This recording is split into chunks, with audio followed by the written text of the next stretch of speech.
Live Storm Tracker Doppler radar, sponsored by bankruptcy attorney E. Orem Young. Now, your local weather with meteorologist Reed Leibarger. The time now is 5:11. Did everyone have a great weekend? Somewhat. Did you go to the Taco Margarita Fest? Unfortunately, I couldn't. I was stuck working here. Oh. Reed, did you make it out? I didn't. Saturday, I barely even made it out of my apartment. It was a great day. Really? What did you... Did you sleep all day? I watched movies and I just slept and I laid around. I needed that. Like a mental health day, you know? Yeah, those are important. Sounds boring to me. I like taking those during the week. Yeah, that too. If you can. That too. The work part throws that all off during the weekdays. But the weekends, absolutely nothing. No guilt. Nice outside this morning. It's humid outside. That is just something. We got 5 months to go, and that's not going to be changing. So you got to live with it. 71 degrees, your temperature, dew point is 69 as you head out. Dress light. We're not going to be cooling off much more. Yesterday, if you spent time out there, we hit 84 for the high. Felt pretty warm out. Guess what? Those temperatures only going up. We are looking at some of our warmest temperatures of the year by the second half of the work week. Your live storm tracker Doppler radar is sweeping around. It's a dry morning for us here across the Arklamas. Not worried about rain in our forecast. You see this front working through, not really changing your active weather too much. Pretty dry across the Mid-South. We do have some spotty storms possible later. Now, those folks over towards Oklahoma, Texas, they have a high risk for severe weather today from the Storm Prediction Center. If you know folks in southwest Oklahoma, central Texas, even into central Oklahoma, give them a heads up today. They have some busy weather. The first high risk day since 2017. So certainly a significant tornado outbreak expected there today. For us, relatively quiet weather, summer-like weather. Temperatures in the upper 60s, lower 70s. Stepping outside, feels like summertime out there. Really not a whole lot different from what we will be feeling for the next 5 months. This afternoon, upper 80s, it's going to be warm.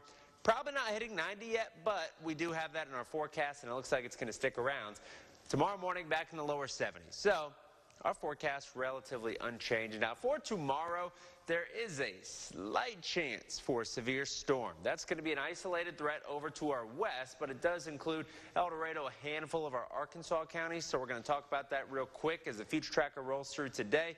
On and off clouds, maybe a spotty shower or two this afternoon. If anything, we should see it will remain pretty isolated. Overnight, quiet. Tomorrow's going to be breezy. We're going to have those storms work through 5, 6, 7 o'clock. Expect a few storms up through Arkansas. Those rain chances will be higher further north, but not a whole lot. Again, could see a severe storm or two, but not an outbreak or anything like that.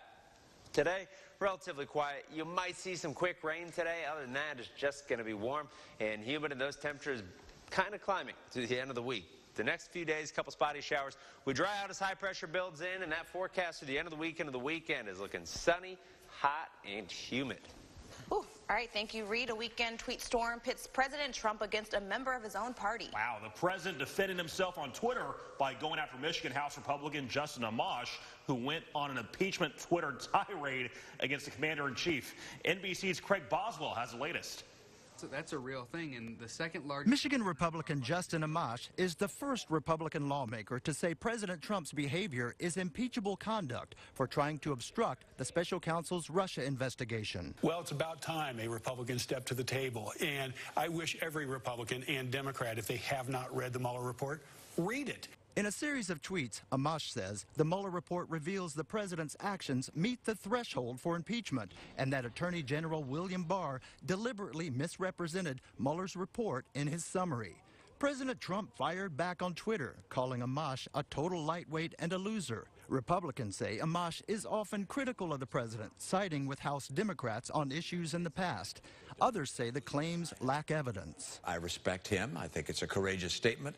But I believe that to make a case for obstruction of justice, you just don't have the elements. There is now bipartisan support for really understanding the seriousness of what is in the Mueller report. A key House Democrat says the Amash criticism does not make a bipartisan case. But what may be pushing us in the direction of impeachment in any event has less to do with Justin Amash and more to do with the fact that the administration is engaging in a maximum obstructionism campaign. Democrats are locked in a battle with the White House to cooperate with congressional investigations. Amash said he read Mueller's entire redacted Russia report, then made his conclusions about President Trump's actions. Craig Boswell, NBC News, Washington. Now through June 13th, make sure you enter your yard in the Twin City Outdoor Yard of the Week contest. Weekly winners are announced each Friday, and one of them will get the grand prize, which includes a new Gravely ZTR mower, a Still Comey system, and a Hobie fishing kayak, all worth about $6,000. So enter by going to myarklimits.com and clicking on the contest tab. We've now got an all-new interactive newscast for all the stories everyone's talking about in the ArkLaMiss. It's called Newsfeed Now. You can only see it on myarklimits.com at 11 a.m. every weekday morning. Newsfeed Now is a streaming newscast that goes behind the scenes of stories trending on social media. Join in on the conversation with Aaron Nolan. Watch it weekdays at 11 on myarklimits.com or the NBC 10 app. Well, less than 10 minutes, our salaries on the rise in the U.S. I hope so. Plus the link between sodas and untimely deaths. That's next on NBC 10 News Today. I've been a client of Fastserv.